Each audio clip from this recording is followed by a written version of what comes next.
नमस्कार। जय हिंद, जय श्री कृष्णा। मैं महेश कुंतल एडवोकेट। साथियों, एक बार आप सबका फिर से स्वागत करता हूं अपने इस वीडियो पर। आज साथियों हम बात करते हैं एक ऐसे लैंड डिस्प्यूट के बारे में जो एग्रीकल्चर लैंड से संबंधित है। और ये डिस्प्यूट बहुत ज़्यादा आते हैं कि किसी ने, पड़ोसी ने किसी की मेड़ को तोड़ लिया है, या जो सीमांकन है, जो तारबंदी है, उसको हटा दिया है। उसको हटा करके अपने खेत में मिला लिया है, दूसरे के खेत पर में घुस करके उस पर कब्जा कर लिया है, या कुछ पोर्शन पे कब्जा कर लिया है। तो इस संबंध में ऐसी शिकायतें काफ़ी आती हैं। तो इसके संबंध में रेवेन्यू कोड, रेवेन्यू जो कानून हैं लैंड रेवेन्यू के, वो लागू होते हैं अलग अलग स्टेट्स में। एग्रीकल्चर लैंड के संबंध में अलग अलग एक्ट बने हुए हैं जो स्टेट लॉ के हिसाब से गवर्न होते हैं। जहाँ तक उत्तर प्रदेश में देखा जाए तो उत्तर प्रदेश राजस्व संहिता 2006 के द्वारा इस तरह के डिस्प्यूट्स का निस्तारण होता है। और राजस्व संहिता की धारा 22, 23, 24 जो हैं, जो सीमा संबंधी विवादों के संबंध में हैं। तो इस संबंध में अगर कोई शिकायत किसी व्यक्ति को है, उस व्यक्ति की खेत की मेड़ को तोड़ करके दूसरे व्यक्ति ने अपने खेत में मिला लिया है, या उसके खेत में कुछ पोर्शन कब्जा कर लिया है, तो ऐसी शिकायत या तो खुद वो पीड़ित व्यक्ति या जो लेखपाल होते हैं उसमें जाके वो भी कर सकते हैं। और इस तरह की शिकायत होगी नायब तहसीलदार के समक्ष। तो नायब तहसीलदार उस शिकायत का अवलोकन करेंगे जो उसने भेजा है, जिस व्यक्ति ने भेजा है या फिर लेखपाल ने भेजा है।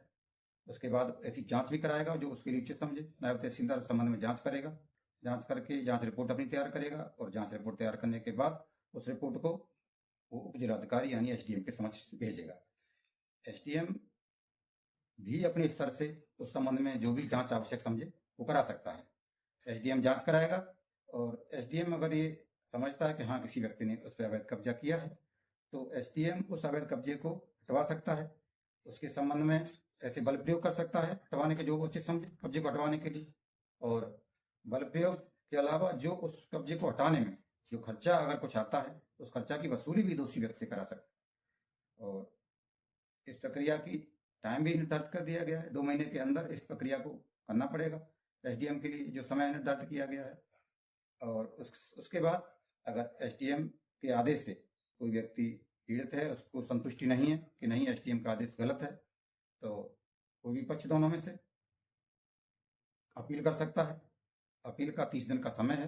Uttar Pradesh land revenue code 2006 की धारा 24 के अंतर्गत उसकी अपील कमिश्नर के यहाँ होगी। और उसके बाद कमिश्नर उस पूरे मामले को अवलोकन करेगा।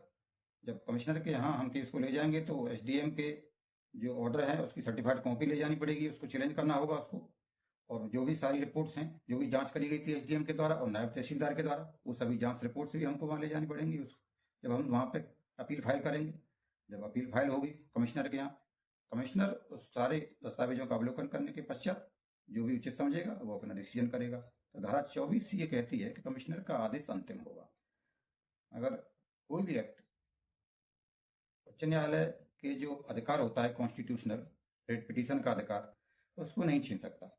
किसी भी एक्ट में भले ही इस तरह का कोई प्रावधान कर दिया गया हो कि कमिश्नर का आदेश अंतिम होगा, मगर ऐसा नहीं है। कमिश्नर के आदेश को भी रिट पिटीशन में तो हमेशा चैलेंज किया ही जा सकता है आर्टिकल 226 के अंतर्गत। तो जो भी पीड़ित पक्ष हो उस आदेश को भी चैलेंज कर सकता है हाईकोर्ट के समक्ष।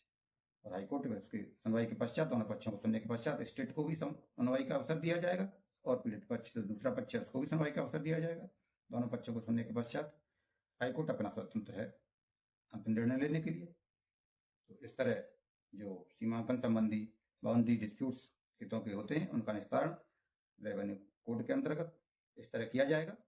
कोई भी कमेंट्स, कोई भी आपका डाउट इस संबंध में है तो वो आप कमेंट्स के माध्यम से हमसे पूछ सकते हैं। धन्यवाद, नमस्कार, जय हिंद, जय श्री कृष्णा।